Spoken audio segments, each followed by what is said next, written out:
play some Santana Europa. Like that one's just got a slick mood to it, man. I love playing the bass part of that one because I kind of like dance to the bass sometimes. I don't know if you got me on tape. It's wonderful music. It really is.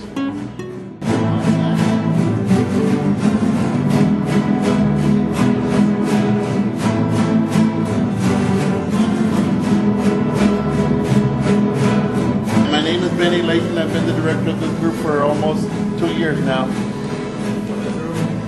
With a zero.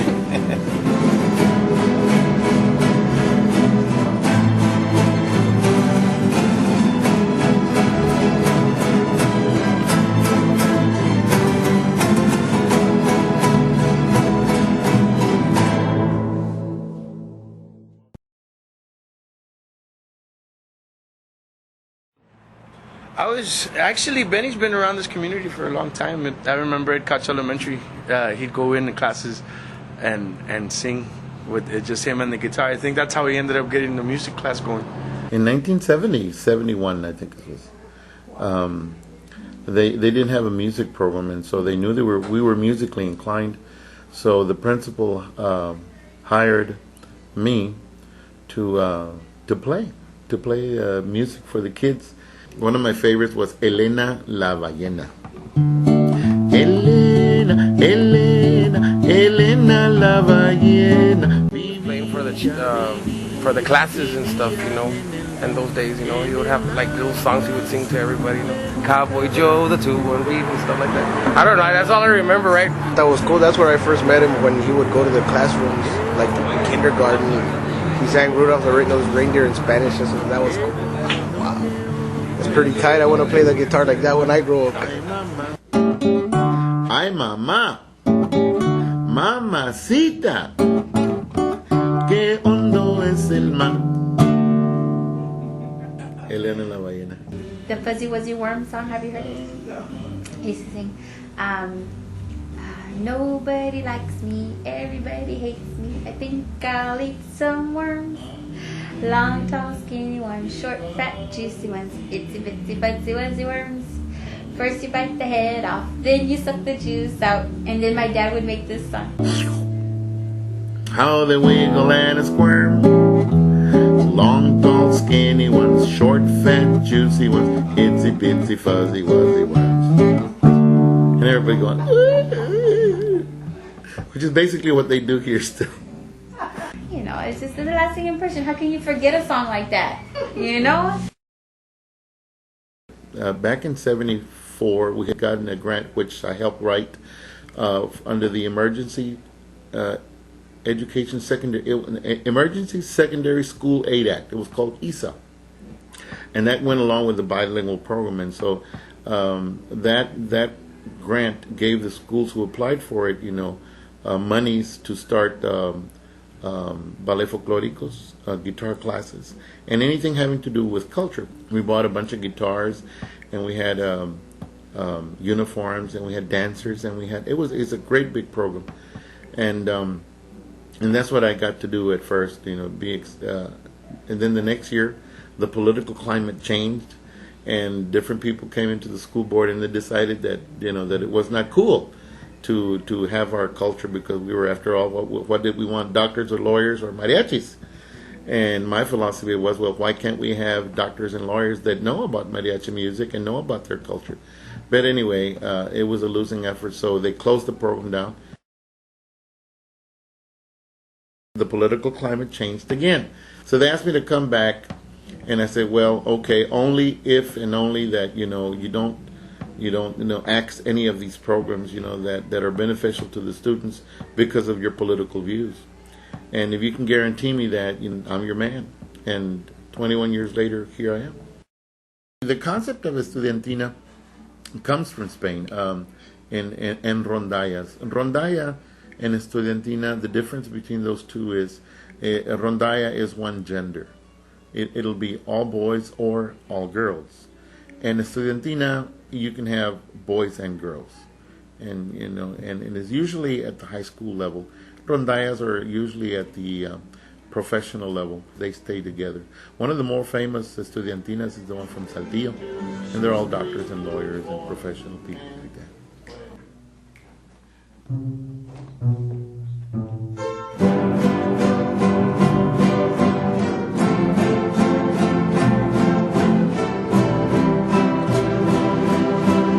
people get us confused with mariachi groups. You have the difference between is that you have violins, trumpets, a guitarrón, and the occasional flute. In Estudiantina, it's the guitar, the mandolin, and the stand-up bass.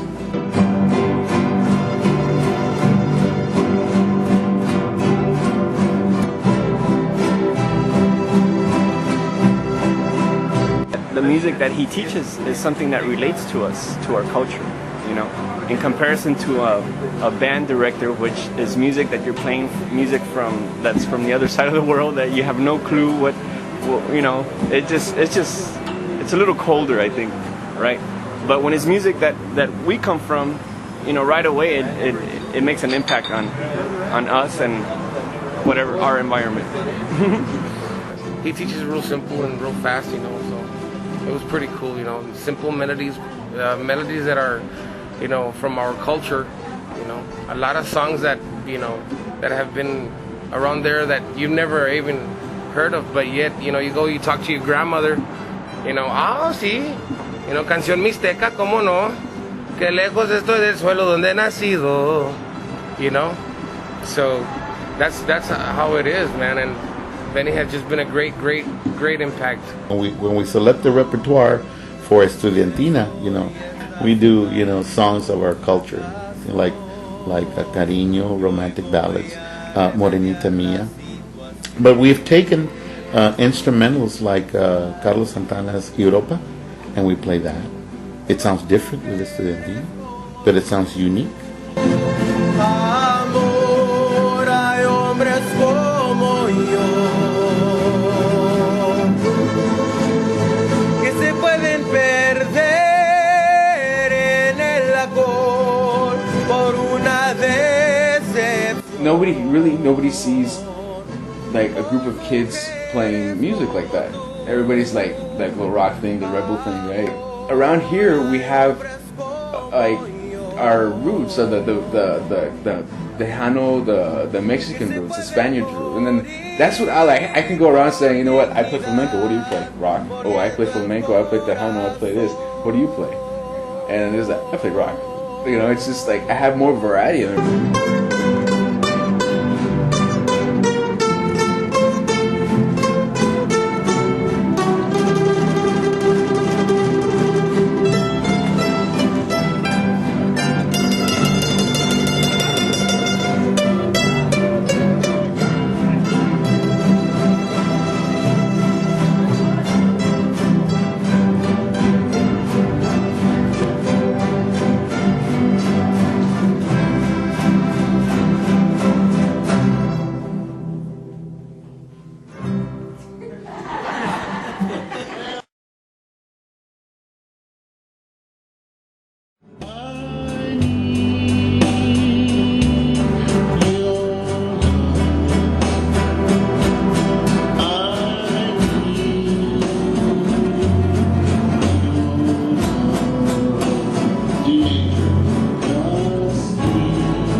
I guess you could call it that.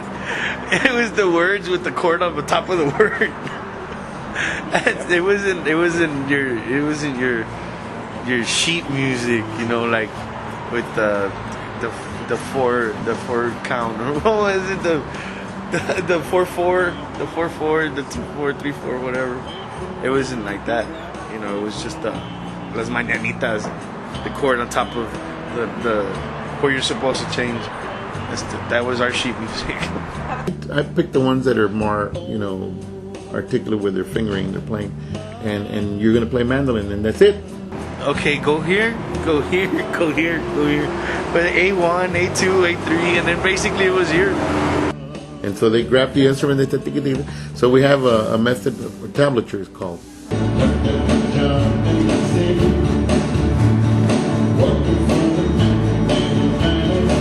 They're fun songs to play, and the students they enjoy doing stuff like that.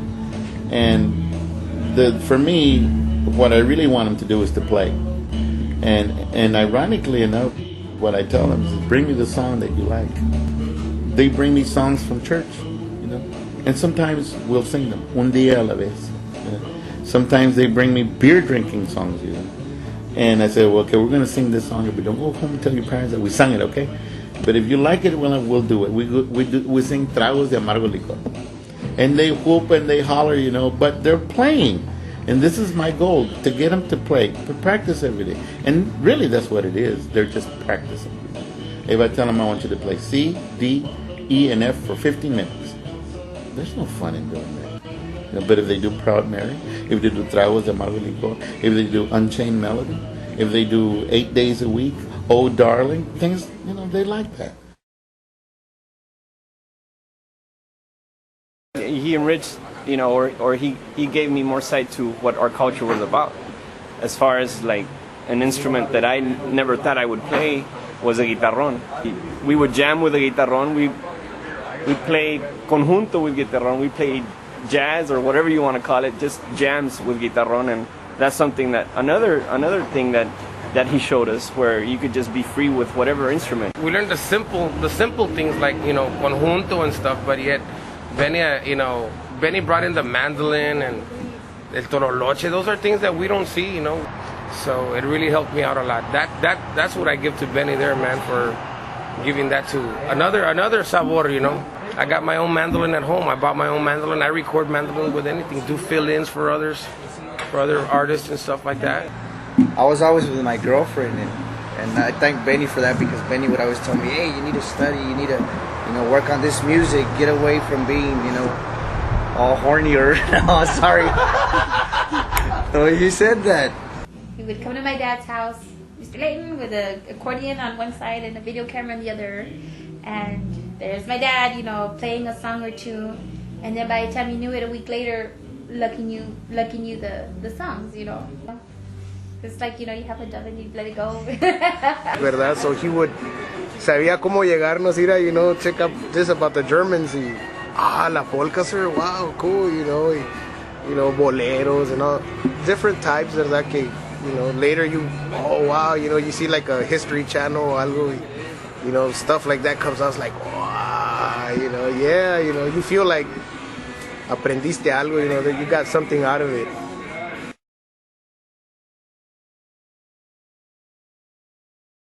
It just like opened my mind to this completely different world. And back in the day, all I thought that existed was Metallica, Nine Inch Nails, Marilyn Manson, Nirvana, that kind of stuff. And then I heard Mr. Layton, of course, play that song, and it just like completely blew open the doors for everything that I thought, like, you know, when you think you know everything, like, another door opens and there's more knowledge to be found.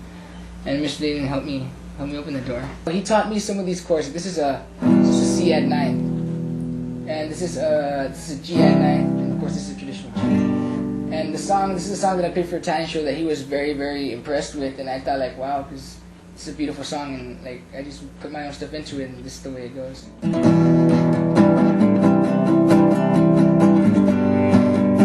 And my mom would always tell me, like, listen to Mr. Layton, because he's been playing since like before you were born, and he knows things that you can't even possibly imagine about music.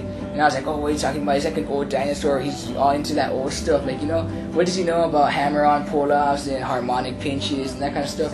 But I was actually kind of surprised when I could see that he could do some of that stuff. I was like, wow, I guess, you know, you can teach an old dog new tricks. Like, you know, he's a very intelligent man. One of the things that I freaked out with him is that I'll be playing chords and I'll be playing my solos, and if I hit a wrong note on my solo, even if he had never heard the song in his entire life, he could tell me what note I was hitting wrong and which one to hit, like, you know, like which note to hit. And I was like, wow, I guess I was, you know, he helped me with some solos, and I was like, well, thank you, Mr. Layton. Joseph, you know, it seemed to think that, you know, he was the ruler of the world, and he would do things according to the world of Joseph. You don't have to be exposed to all the music that there is, and he had problems with that. He just wanted for the world to be built around Nirvana.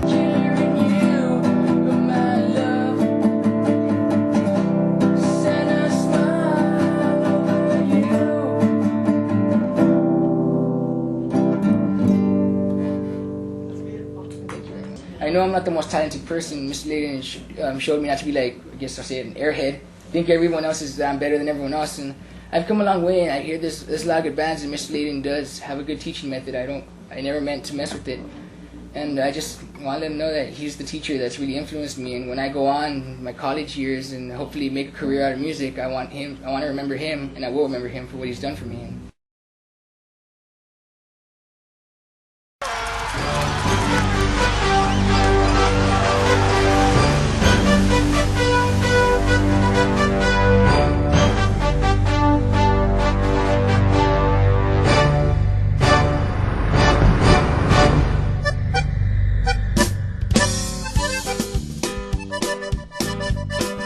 When you hear Edcouch-Elsa, the first thing you hear, of course, is football.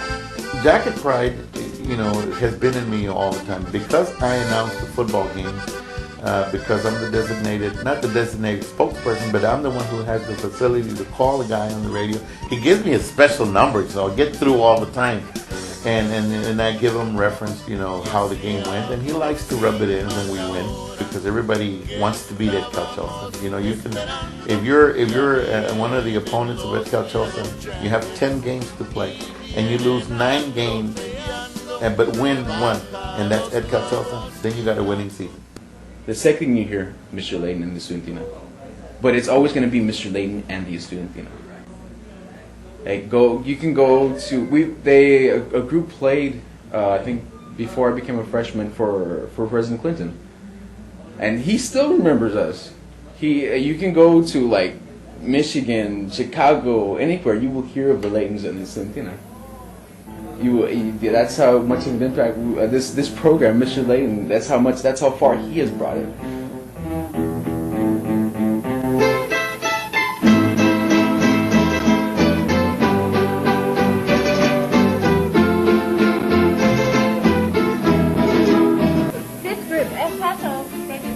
Thank you very much for the standing ovation, El Paso.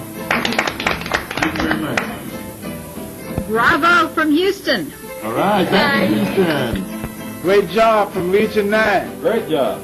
Thank you for enjoyed the service. Hope you enjoyed it. We did. Loved it in Region 20. All right, Region 20. San Antonio. Ditto in Region 6. Great, Corpus Christi. Yeah, we traveled. We went to go do performances for different cultures, not just our culture, the Mexicanos. It was like the mobile home parks, where todos los winter Texans, learning different styles of music from their culture, to perform. We went to perform for them, right? Like, in a place like that, the Beer Barrel Polka, or that one, right? The Beer Barrel Polka. It's something that they heard back in Germany, aquí, vienen unos students and here they are playing it, it's like, wow, les llegas al corazón, that's something cool. First selection we're going to do is an arrangement called La Avispa. In English, it means the yellow jacket.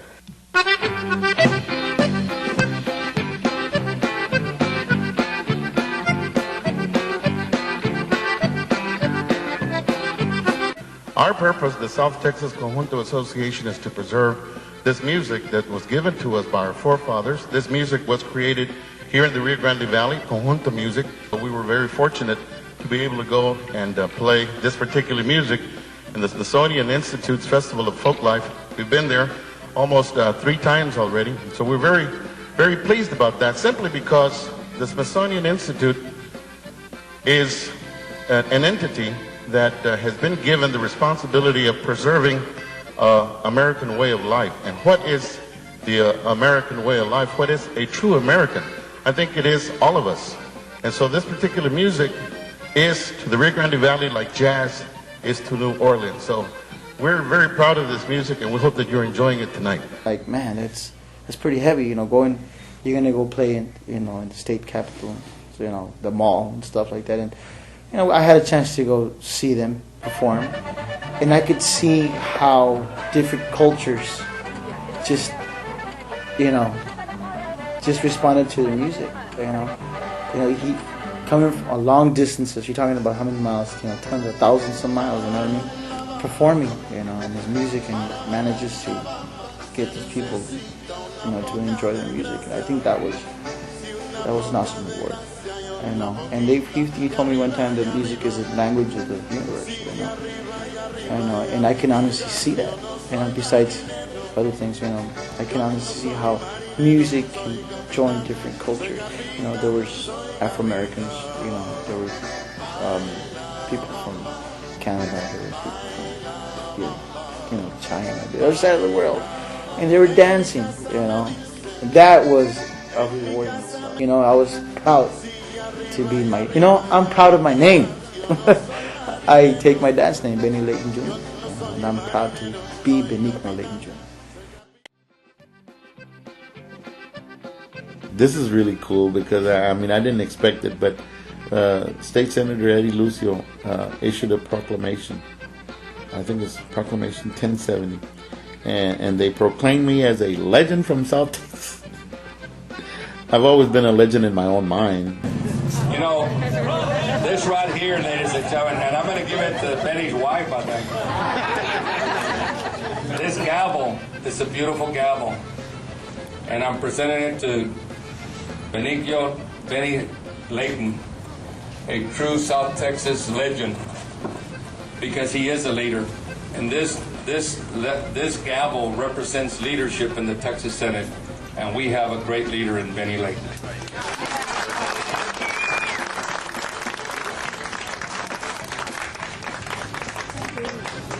I don't know what that really means. I just do what I do, and that's it. This is a very solemn song. It's a very song about love. Play it like that. Take it, Matos.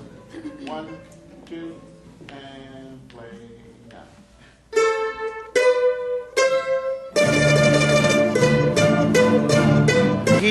He'd have some really stupid icebreakers that were funny stupid, right? It's like have you heard the one about the sidewalk? It was all over town, And then the one about the sandwich. Did you hear about that one? No. I don't know why you say it.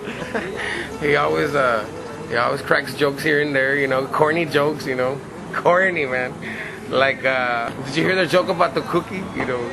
It's real crummy, He'll come up with stuff like that, About a kid that wants a sandwich, and he wants a sandwich de caca. Hey, did you hear the one about the wall? I couldn't get over it. And finally his dad said, okay, mijo, okay. It's like, we're gonna make you a caca sandwich. And I say, hey guys, have you heard the joke about the boo? It's sweeping the nation. Well, the kid says no, he starts crying again. He says, no, I want your poop. I want your poop. I want to eat your poop, right? Now, have you heard the joke about the toilet? It stinks, you don't hear it. You know what I mean?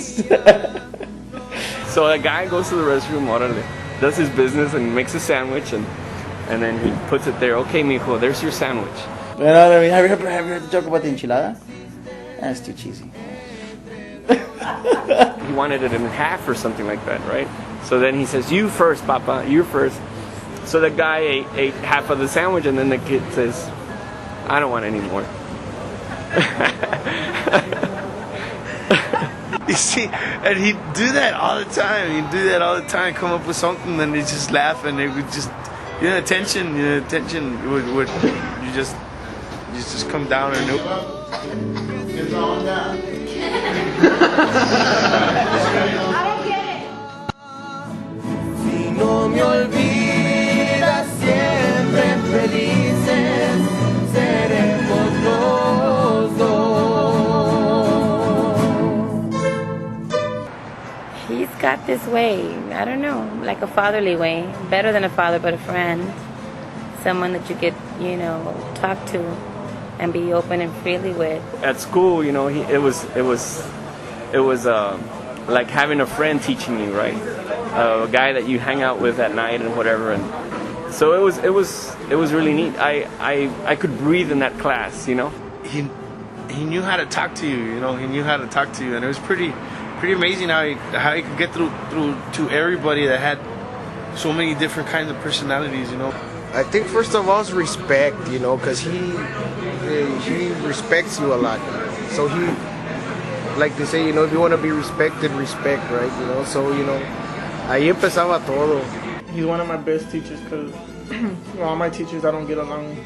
I get along with him, and I like him because he respects me a lot. Students like like to be respected. They like to have fun, but it's hard. It's a hard combination. You know? A lot of teachers are too straight, you know, and he's on the cool side, you know. He's on the cool side, but yet, you know, he knows when to say when. For a lot of the students around here, he's been the father that some of us didn't have. And I'm almost in tears. I don't want to cry. I mean, but that's how much Mr. Layton cares. To me, he was like a father, the father figure person. That's why I made him one of my godparents in my wedding when I got married. One time they presented him with a plaque, and you know, it's like, you're the father we've never had. And I'm like, huh? That's my dad. It kept happening over and over and over again. People were feeling the same way. You know, people, you know, they come in, it seems like you can't get out of your dad's wing. I'm like, well, you know what? I don't want to get out of my dad's wing. I love it there, and I love my father to death. If you could describe Benny in one word, what would it be? Camarada. Exactly. Inspiring. El gran maestro. My philosophy about that is that's God's plan for me. That's what He has planned for me, you know. And things fall into place, and they've always fallen into place. See, that phone call is probably somebody wanting to give me another award. This is Benny.